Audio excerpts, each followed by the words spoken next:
125 days. That's how long it's been since I've taken this bike out. It's been sitting here the entire time. So I think it's time we actually get the bike ready, take it out for the first time of the season, and get the dust off of it, because there is a lot. I don't know if you guys can see that on the camera, but yeah, there's a lot of dust we need to get off of here. But we're gonna take it out before we wash it. And I wanna see if this thing starts right up, which I think it should, because I have had it connected to this battery tender the entire time. The first thing we need to do is check the tires. I'm interested to see how well they held the air. So I'm gonna use this Fantix air compressor. You guys have seen this on the channel. It's awesome, highly recommend it. So we are gonna go ahead and not break it, but we're gonna go ahead and check the tire pressure here. Automatically turns on, and it's been sitting in here just as long, not being charged, and it still has a full battery. So the battery on this thing lasts forever, which I really love. I'm just gonna go ahead and screw it on here. We are at 32, and that's exactly what the tire should be at. So 125 days, and it's held the tire pressure. That's pretty good, because it has gotten really cold. So I didn't know if the extreme cold in here was going to affect anything, but it doesn't look like it. It's kind of nice. I don't know if you guys can see that, but it actually has a little light to kind of help you see. This back one is always the toughest to get to. All right, so back's at 39, so it's only lost 1 PSI. So we'll go ahead and air that up to 40. That's it. Wow, pretty impressed with that. I was expecting these to be quite a bit lower. The battery terminal. Now I'm gonna disconnect the tender.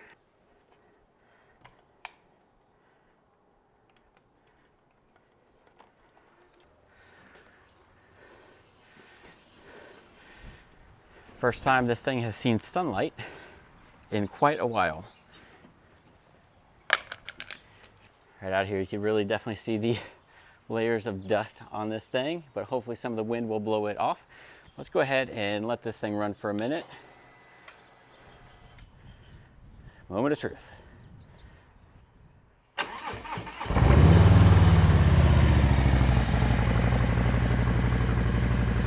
Started right up after 125 days. Pretty good.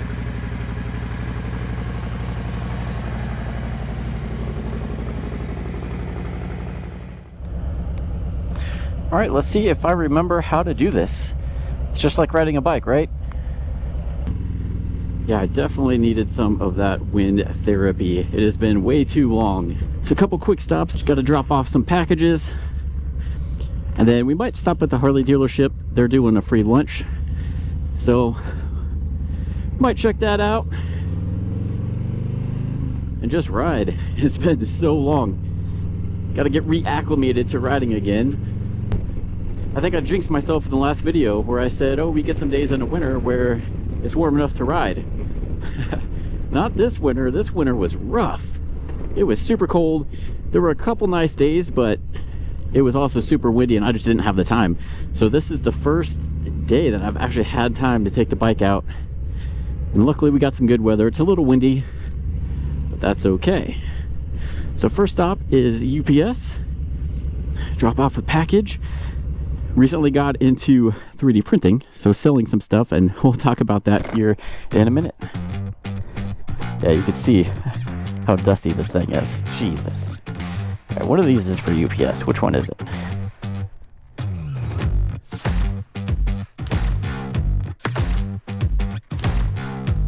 Dropping that off. There. Always feel weird walking into places with the helmet on, the GoPro. Just get stared at. But it's 2025, people should be used to that. I'm interested to see how the roads are, see if a lot of the salt and sand got cleared off, because we did get quite a bit of snow this year, and then extreme cold, which causes a lot of potholes, so not looking forward to that. So that's one thing coming into a new season, is looking out for all the sand and salt on the streets that still remain, because we haven't had any good heavy rains to wash it out yet.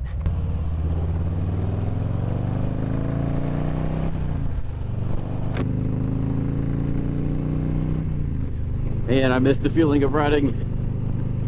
It has been a long winter. I definitely needed some wind therapy today. It has been so long. And honestly, I thought it'd take a little while to get used to the bike and riding again. Maybe I forgot how shifting works, stuff like that. Nope, it comes back real quick. Yeah, so I'm actually dropping off some stuff that I 3D printed and am selling now.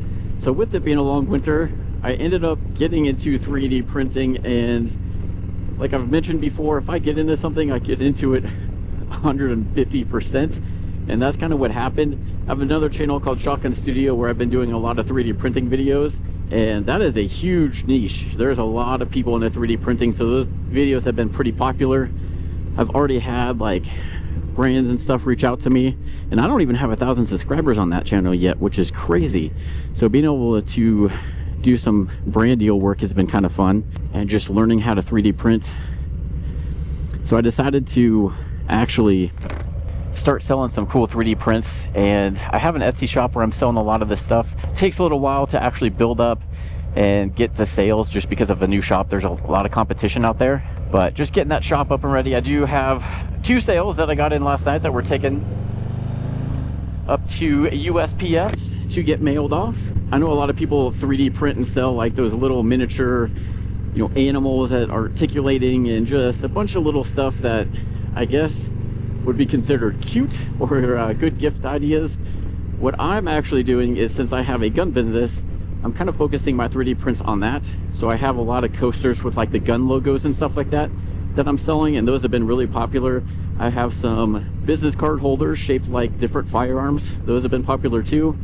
And then I like whiskey, so I printed off these really cool Glencairn glass holders that's shaped like a barrel, and those have been starting to sell too. So just trying to get a feel for what sells and what doesn't. Obviously the time of the year also helps dictate, depending on the holiday. It's been slow the first quarter just because people aren't looking for gifts coming off the holidays and, you know, doing their low to no buy years. But I've definitely noticed the orders that have been coming in Etsy come in late at night.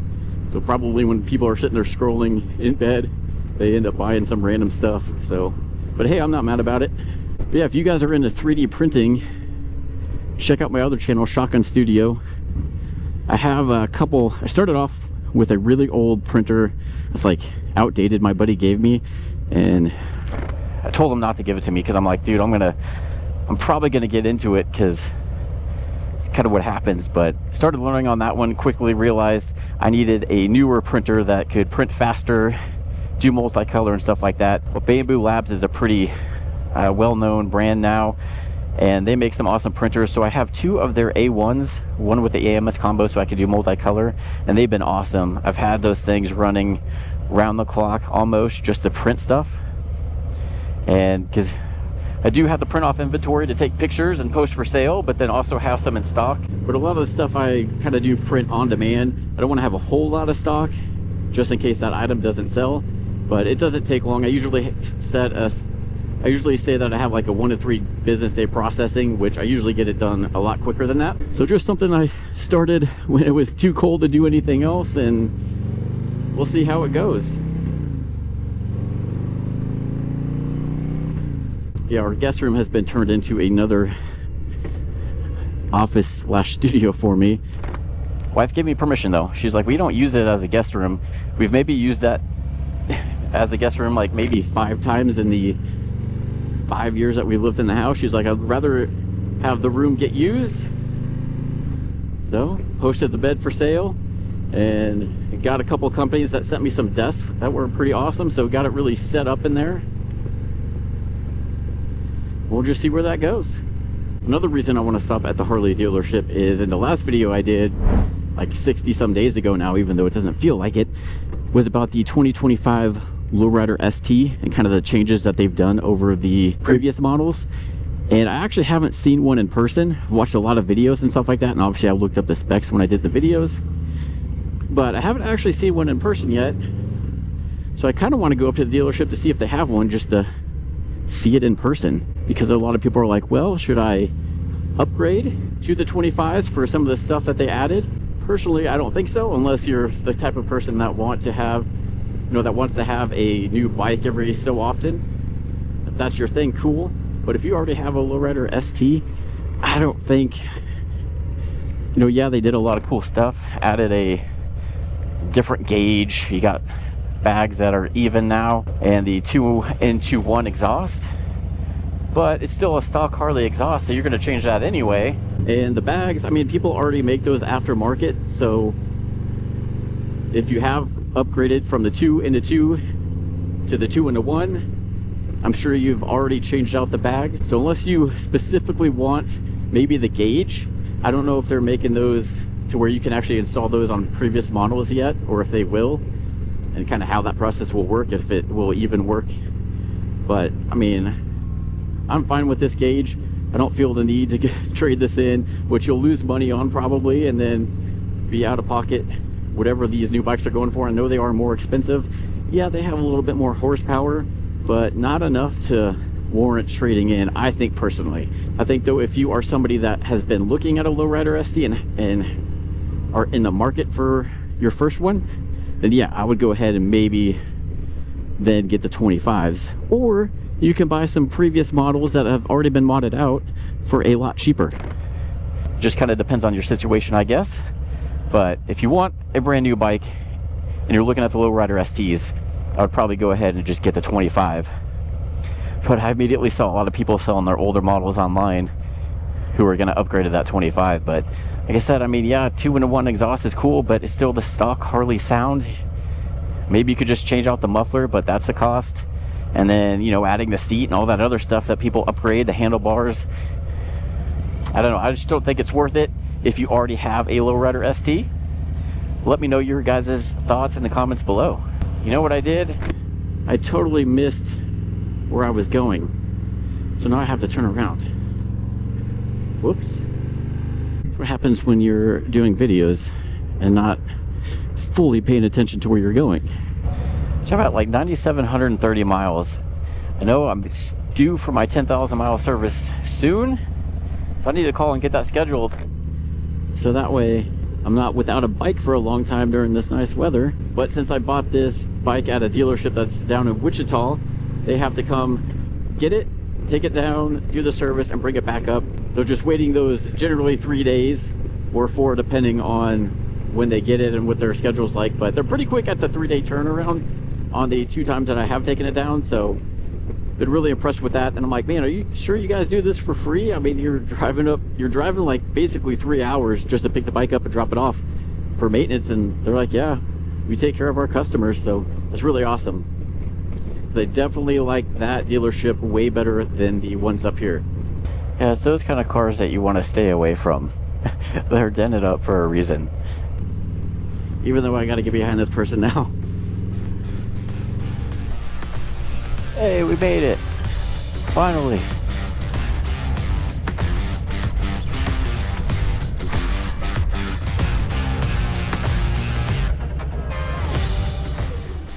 All right, just got to run these in real quick and we can go get some lunch at the dealership.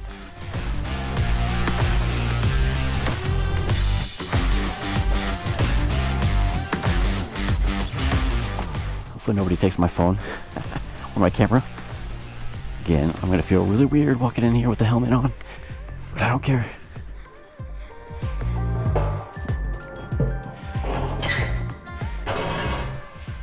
One thing that's kind of disappointing is the Harley demo truck isn't coming to this dealership, which is the closest to me, until end of September of this year.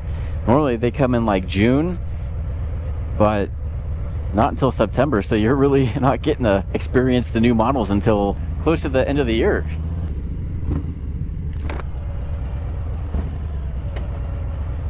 All right, first time at the dealership in quite a while.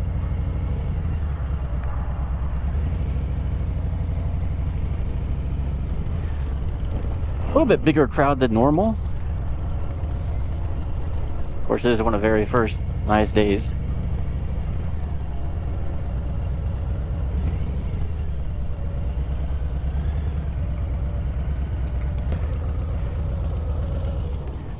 You know, one thing that I find interesting, as popular as these lowrider STs are, I don't see very many people locally that have them. Like right now, all you're seeing are road glides, street glides, some other stuff. Definitely not too many lowrider STs. When I came to the bike nights last year, man, I think I was the only one rocking the lowrider ST. Maybe one other person, but that was it. It's interesting. All right, so they do have chili dogs. So let's hope I don't regret this.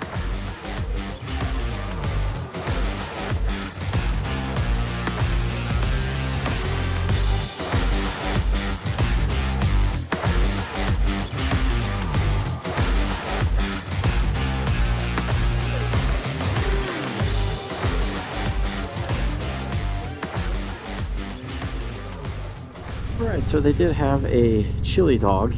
It was cold, but can't complain too much when it's free, I guess. One thing I thought was interesting is that dealership had a lot of inventory, but it was all prior model years. They only had a couple of the newer bikes for each model.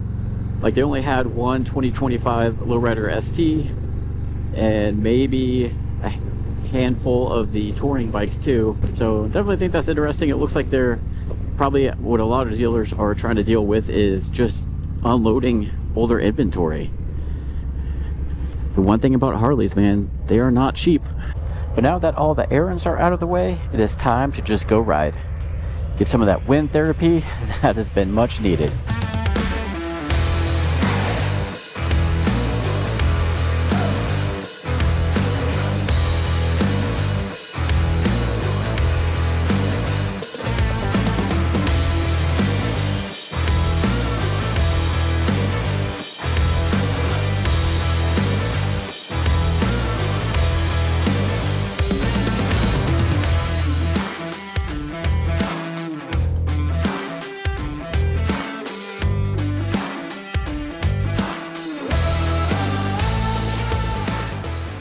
Well, that was a great, successful ride. I'm really excited that riding season is here so I can start recording more content. My goal is to do some more trips this year, so hopefully we'll be able to get those here soon now that the weather's getting better. The bike did well. After sitting 125 days, no issues, started right up and ran flawlessly, no issues. So really glad and happy with that. Pretty much what I expected. So if you guys like this kind of content, hit that like and subscribe button. It does help the channel out and completely free for you. And if you want to know how I set this bike up for the winter, go ahead and check out this video right here.